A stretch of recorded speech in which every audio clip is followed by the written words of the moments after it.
तो मैं इस वक्त मौजूद हूँ अपने ज़मीन में।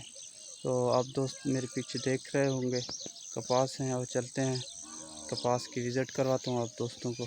इंशाल्लाह उम्मीद काफ़ी है वीडियो बहुत पसंद आएगी। रात को दोस्तों यहाँ ज़बरदस्त बारिश हुई है और अल्हम्दुलिल्लाह ये मेरे कपास हैं, मैंने काश्त किए हैं और बारिश ने मुतासर किया है इनको। जो कल काश्त किए थे वो तो बिल्कुल ख़त्म हो चुके। ये जो मैंने काश्त किया ना दोस्तों कपास, ये तकरीबन 1 हफ़्ते पहले की, और अल्हम्दुलिल्लाह बिल्कुल सही उगे हैं।